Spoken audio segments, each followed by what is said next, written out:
we will be talking about three things that helps in the transition from your childhood to adulthood.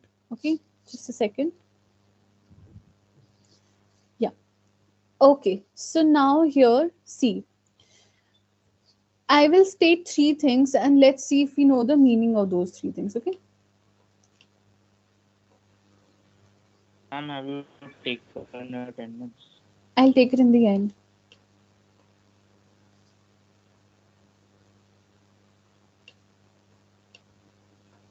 Okay, so first thing is rationalism. Okay, let's talk about rationalism first of all. What do you think is rationalism? Can anyone tell me this?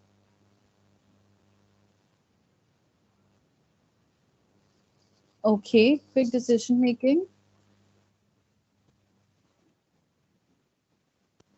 without logical thinking or with logical thinking.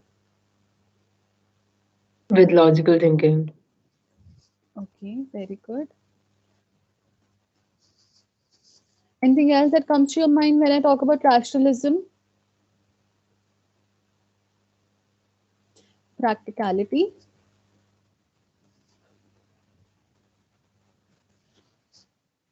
Practical solutions. Okay, so what is rationalism? Rationalism is when you think logically, you have a practical solution in front of you. That is thinking rationally. Okay, when sometimes what happens is that I give you a challenge. Okay, there is a challenge in front of you, so it can goes both ways. One way, you think rationally, you take your time, you use your mind, you bring out the practical solution of that problem and you solve it. Second, it can you can you don't think logically, or your mind is blurred with some emotions, you think emotionally, so that is not logical thinking. When we think logically, that is rationalism. For example, in Albert Einstein, we also studied that Albert Einstein wanted to think logically. He didn't want to just see the facts, learn it, that's it, no use of your mind. Okay, when you're just learning the facts, there is no use of your mind except for the memory part. There is no use of your mind, but he wanted to use his mind, he wanted to think logically, he wanted to bring ideas. Okay, so that is rationalism. Why are we talking about rationalism from childhood to adulthood? See, when we were children, we used to believe in all of these fantasies. We used to have an imaginary world, okay, where we believe that castles are real, and where we believe these cartoons are real, fairies are real, Santa Claus is real, angels are real. We used to believe in all of this when we were a child. But as we grew up, we realized that no, this is not true, right? This is Ma'am, not. please make everyone as an attendee. Just a second.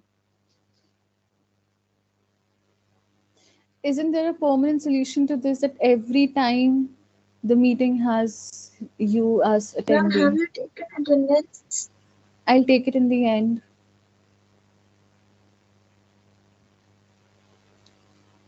Okay, done. Okay, so when we were a child, we didn't used to think rationally. Okay, we used to believe in everything that was taught to us. But as we Excuse me, grew ma'am. up, yes, Ma'am, it's my request to please make everyone as an attendee before the class. Ma'am, I've because done someone that. removed every time from the meeting. Okay, but just please, anyone, just remind me. Okay, Okay, ma'am. Himanshu, you only remind me before we start the class. Okay, I Okay, just ma'am. okay. Okay, so getting back to the topic now. So when we were a child, we used to think anything. Okay, if someone told us that when your tooth falls out, keep it under a pillow, and this tooth fairy will come, take your tooth and give you gifts or something like this. We used to believe it. Okay, many of us did believe it. Okay, but as you grow up, you realize tooth fairy is not a real thing. You started thinking logically. Okay, so that is rationalism. So from your childhood to your adulthood, you start thinking rationally. You start bringing out logic in anything that you learn. For example, you are science students, okay? If someone tells you a theory or something like that, you try to bring out logic from that. Only then you study, right? You try to bring out logic in everything you study. Okay? So that is the transition from your childhood to adulthood. Is this clear? Rationalism is clear? Yes, Any ma'am. doubt? Okay. Next we talk about is hypocrisy. What is hypocrisy? I'm saying something and doing something else. Ma'am, something is a fake. Ma'am, something is fake. Okay, one by one. Yes, Aryan. So something is a fake Something that is fake. Okay. Arav, or fake personality. fake personality. Okay, good. Arav, you were saying?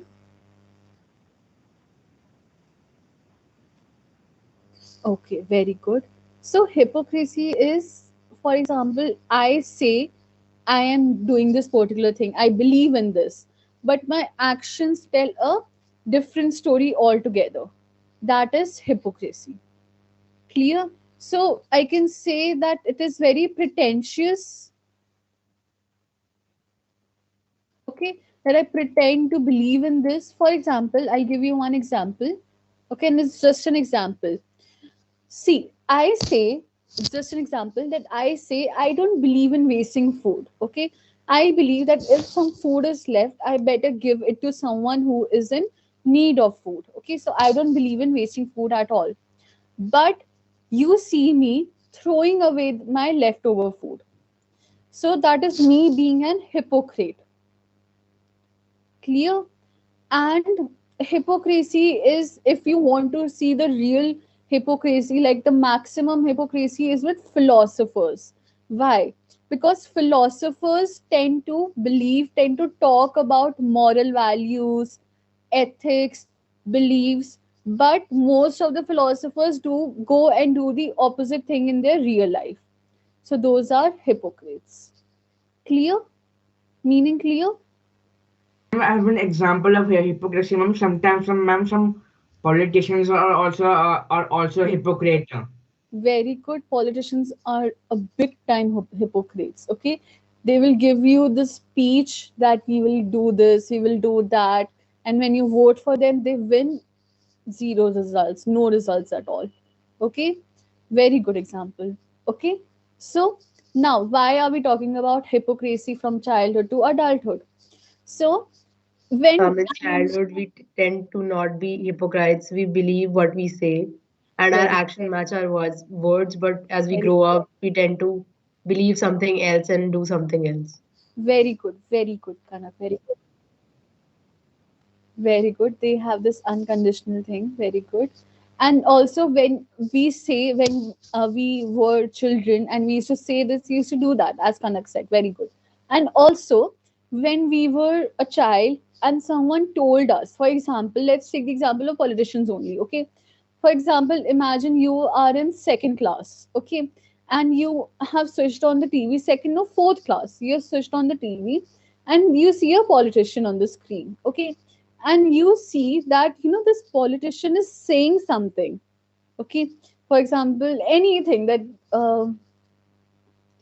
for example, the politician says, I will make all of the transport free and everything, just an example, okay. And you are in fourth class, you are a child, and you see this and you believe, okay, this is true, he will do this. You don't have any idea of hypocrisy and you believe him completely.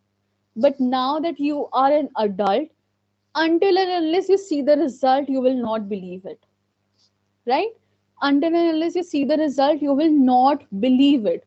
So that is your transition from your childhood to adulthood. That when you were in your childhood, you used to believe everything, but now that you have the rational thinking capability, you can figure out who the hypocrites are.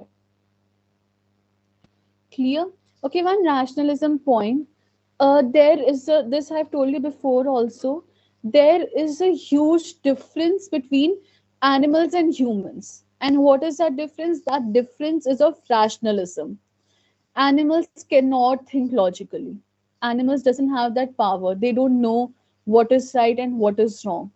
Humans, they have this power of rationalism. They have the power of discrimination.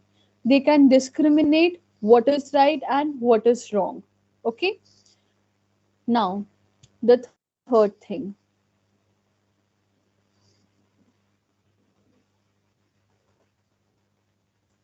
individualism. So when I talk about ism part, na, ism is basically an ideology, you can say. So when I say individualism, it is ideology based on individuals. Rationalism, ideology based on rational thinking. Terrorism, ideology or ideas based on terror. Okay. So when I put ism in front of a word, it's usually used as an ideology of something. Okay, coming to individualism. Now, when I say individualism, what does come to your mind? What comes to your mind? Ma'am, taking our own decisions and facing the consequences. Okay, very good. Ma'am, having our own thought process. Having your own thought process, very good. Yes, ma'am. A personal opinion. Personal opinion, self-reliant, financially independence. Believing in our own ideas. Believing in your own ideas, very good.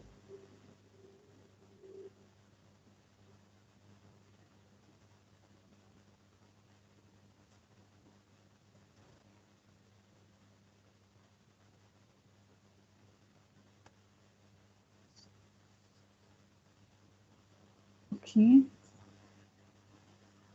Okay, so individualism is when you realize that you are an individual, you have your own thought process, you have your own thoughts and your own opinions, okay, and your own actions are your own, okay. Basically, the actions that you make, you have to face the consequences alone. No one will do that for you.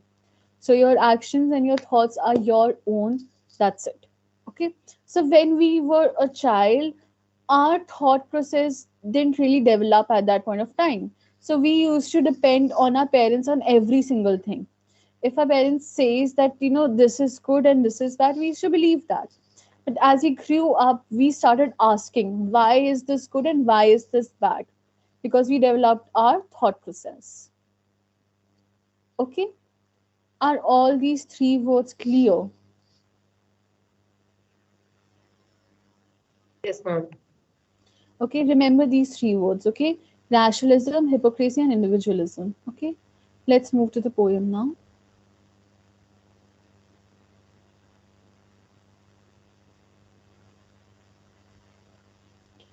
Okay, so you can see the poem on the screen.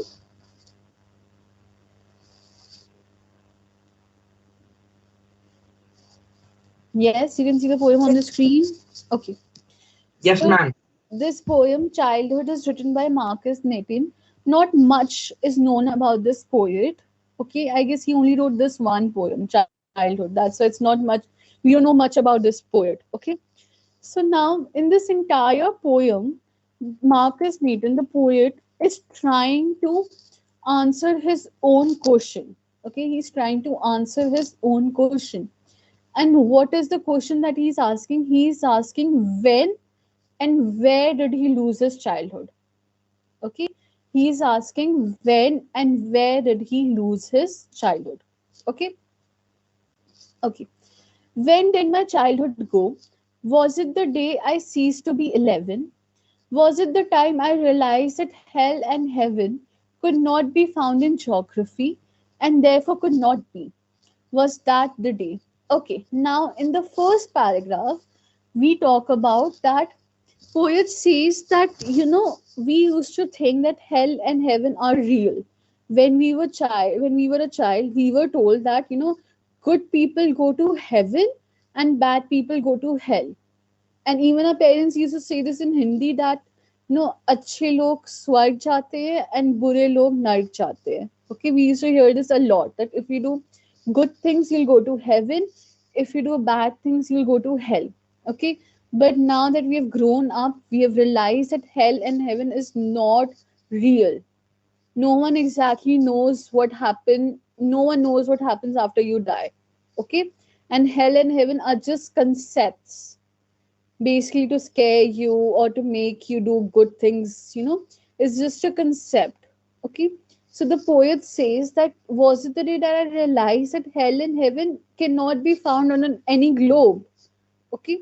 So if you see a map or if you see a globe, the places on it exist, right? There is no imaginary place that is there on the globe. All of the places are there. Okay. So poet says, so was it that day when I realized that hell and heaven cannot be found in a globe, on a globe, or in a map. Okay. Or was it the day when I stopped being 11 years old and I started being 12 years old? So when we were when we were 12 years old, what grade were in? What class were we in? When we were 12 years old, what class were we in? 7. Ma'am, I think sixth or seventh or fifth. Seventh. Yeah, we were in seventh class. Okay. So the poet says, was it the day when I was in seventh class or when I stopped being 11 years old? Or was it the time I realized that hell and heaven are just concepts and they don't really exist? Okay. So now in the second paragraph, okay, so first paragraph, what are we talking about? Are we talking about individualism, hypocrisy, or rationalism? Think. In the first Rationalism. rationalism, we start thinking logically that hell and heaven are just concepts. Okay. Okay, moving on. Second stanza. When did my childhood go? Was it the time I realized that adults were not all they seemed to be? They talked of love and preached of love, but did not act so lovingly. Was that the day? Now, when we were children, we saw our parents loving us, caring for us. We never saw the angry version of them. Okay, when we were really small, any mistake we used to do, they just used to, tell us, no, this is not right, and that's it. We never saw the angry part of them. Okay, so we used to believe that they are only capable of love. Okay, and not just our parents, even the teachers in primary school or your nursery school, they were also very nice and used to not scold you and everything. So we thought that adults are only capable of love.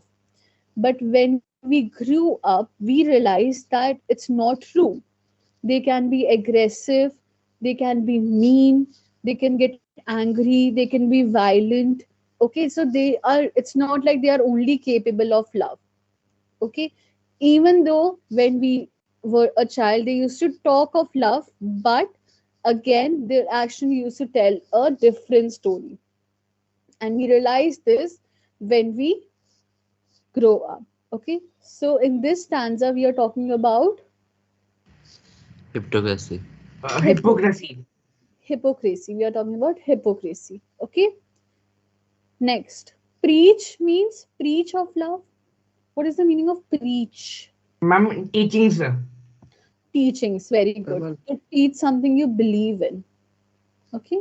Preach is when you talk of something that you believe in. Okay. Third stanza.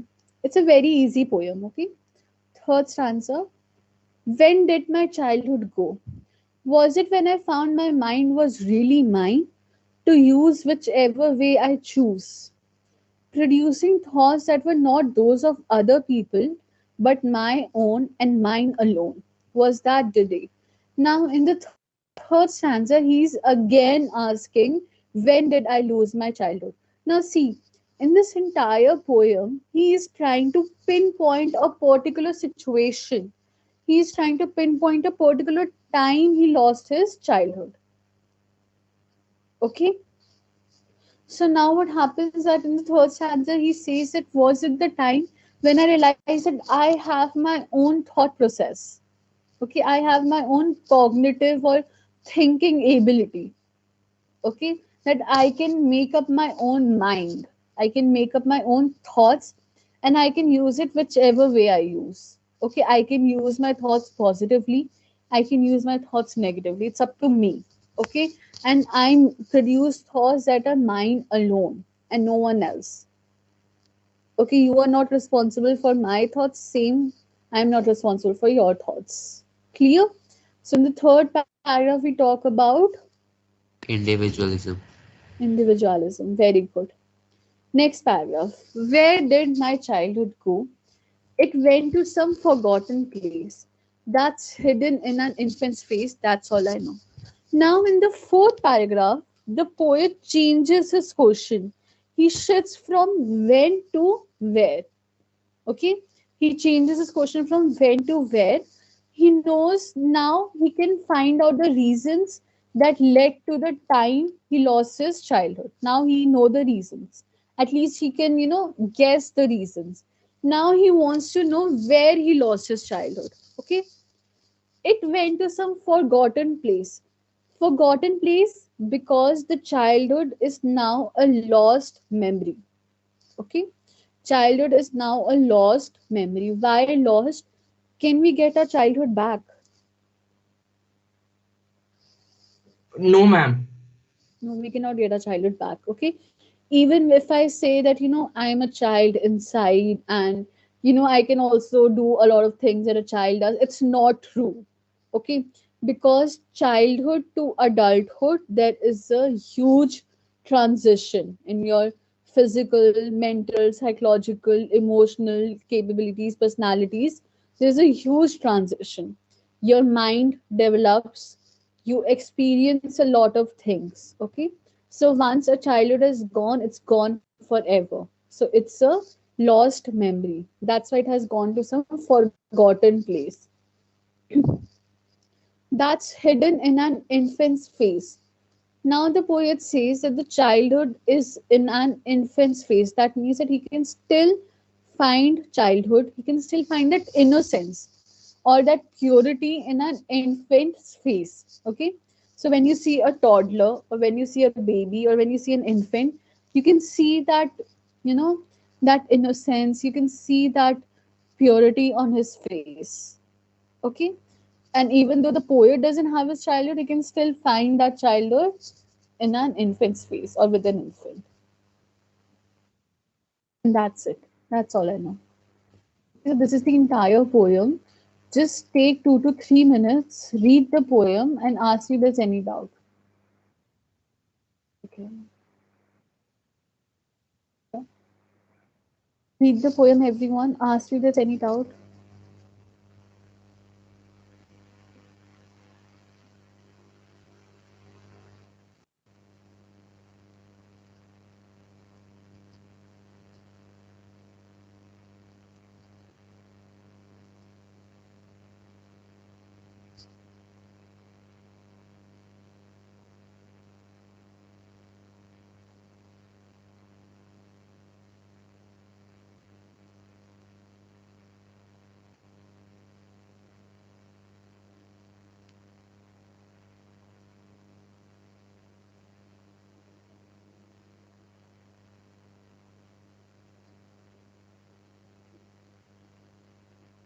I want everyone to read the poem.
Means that even if you don't have that childhood, you can still see the childhood, you can still see that innocence in an infant's face.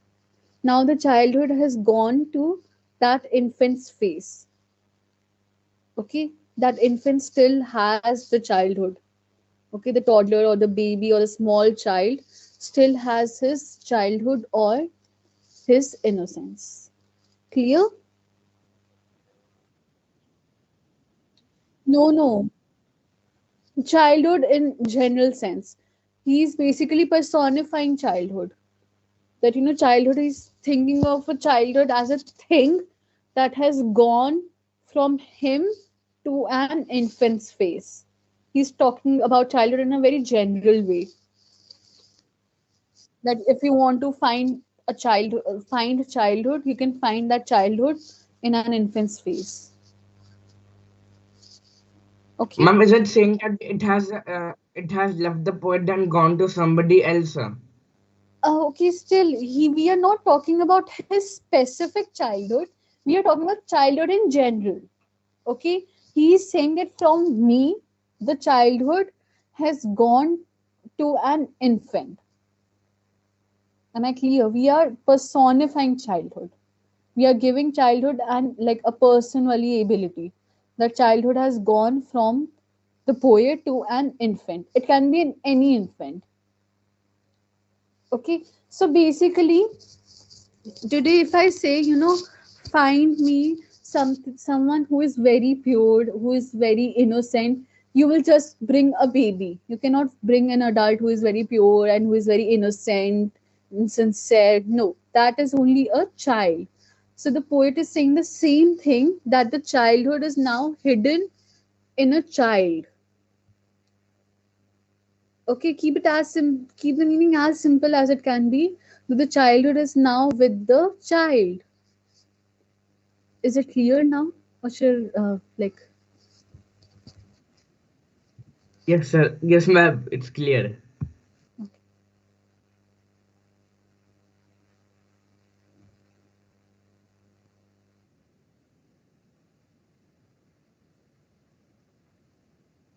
Yes. Fourth one doesn't have really any theme. Fourth one is just where you write that he changes this question from when to where. Okay, and then you just say that the last line, this last line just tell you that it is a lost memory. That's it. That's all Ma'am, the fourth paragraph has relevance. Yeah. ma'am, Has this much relevance that question is changed from when to where, and we realize that it is a lost memory now. Yes, Aryan? is this a poem or life cycle? It's a poem. It's not a life cycle. We're not talking about a life cycle. Okay, we are talking about nostalgia basically. If we pinpoint to one word, we are talking about nostalgia. What is nostalgia? Some things of the past. To remember the past. So basically the poet is being nostalgic here. Okay. Okay, I will quickly summarize the entire poem. Listen to me very carefully. Okay. So in this poem, the poet is basically thinking over the question of his lost childhood. He is recalling a number of stages when his thoughts and perception about the world and the people changed. Okay, so he's recalling a number of stages when he lost his childhood. He tries to identify one particular stage or one particular situation where he lost his childhood and stepped into adulthood. He feels nostalgic for the lost childhood and finally settles down with an idea that his childhood has gone to some forgotten place, and that place could only be found in an infant's innocent face. Okay. So in the first paragraph, the poet is again curious to know when he lost his childhood. Okay. He tries to find out the answer to his own question, and he finds out that theories of heaven and hell does not exist in real life. and that geography does not provide any information about the existence of hell and heaven.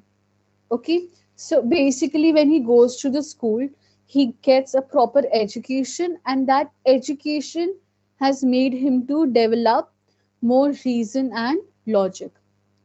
The poet feels that he had probably lost his childhood when he had acquired a rational thinking. Okay, that is our first paragraph. The poet feels that he lost his childhood when he had acquired a rational thinking.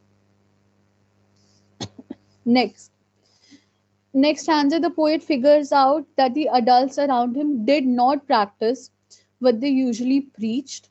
They taught others to be loving and caring when they themselves were violent, mean, aggressive.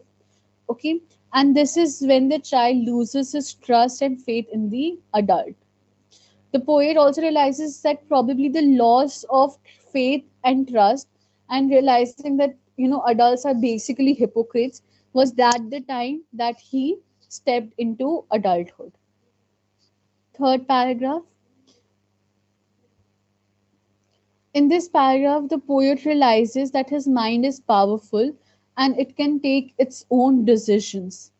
His own opinions and thoughts have made him an individual free from the opinions or biased notion of others. Okay, now he doesn't have to depend on anyone else. He doesn't have to depend on his parents to, tell him anything. Now he can really think on his own.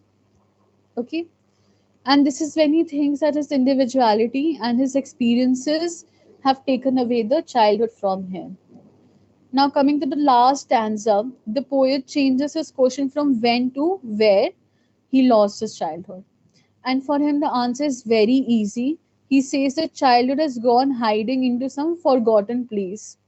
It can be found in an infant's face. And the last line can also be interpreted as childhood is a lost memory. Okay? Now we know that the fantasies and moments associated with the childhood is lost, but at the same time, the innocence and the purity of childhood is also lost. Any doubt now? No, ma'am. Okay.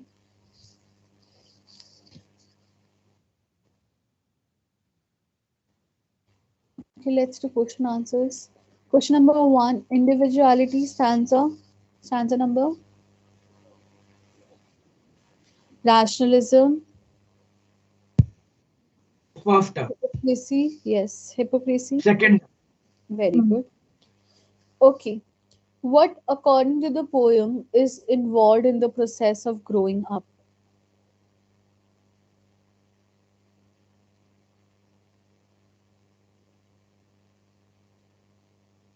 Ma'am, rationalism and ma'am, the question was, individuality. ma'am, the question number two is related to question number one. Okay. Anyone else wants to add on to this?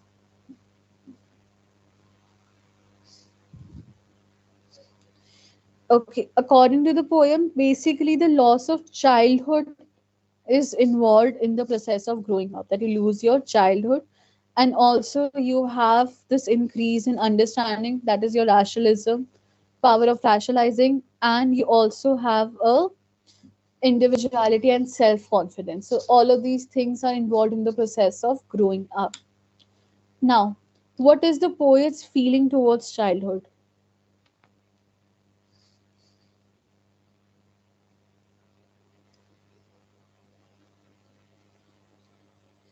What is the poet's feeling towards childhood? Ma'am, Anyone? ma'am, the point of the childhood is that the childhood is not permanent. Okay, very good. Anyone else was saying the answer? Ma'am, he's nostalgic, and ma'am, he thinks of childhood as something which is pure. And Very good. Very good. Anyone else wants to add? So basically, in this, the poet feels that now the childhood has like lost. Okay, and childhood is an important stage in the process of growing up, and like children always believe whatever the elders say. Now they have developed this thinking. Okay, which do you think are the most poetic lines? Why?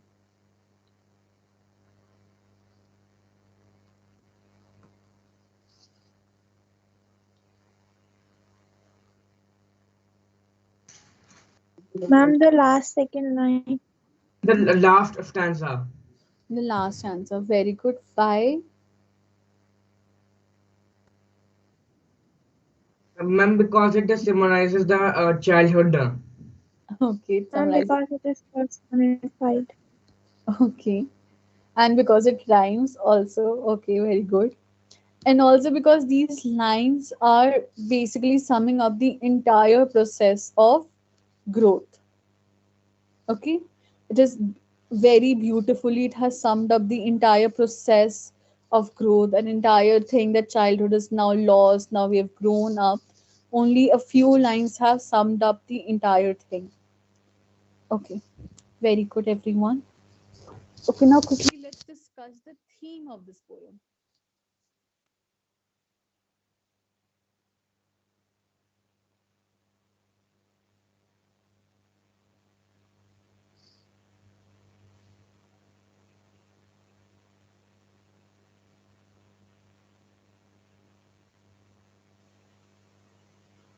Just a second.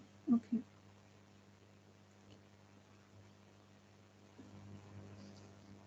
Okay, tell me about the theme of the poem.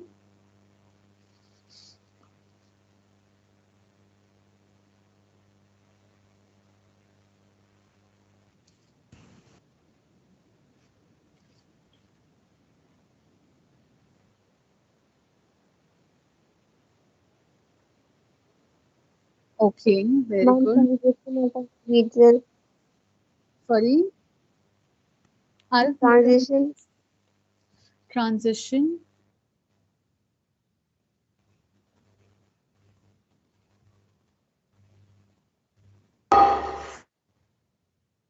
From Ma'am, childhood to adulthood. ma'am, the theme is nothing is permanent. Nothing is permanent. Very good.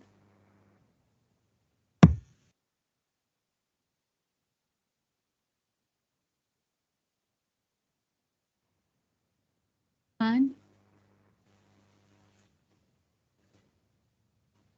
loss of We innocence. should enjoy every moment. Okay, very good. Loss of innocence, very important theme. Basic theme is this only. Okay, loss of innocence, transition, and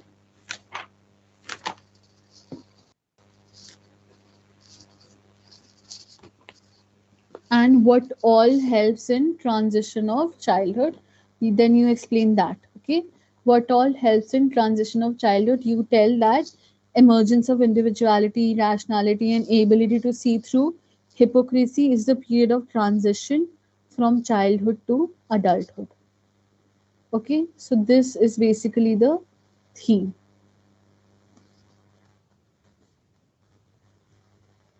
Okay, any doubt now?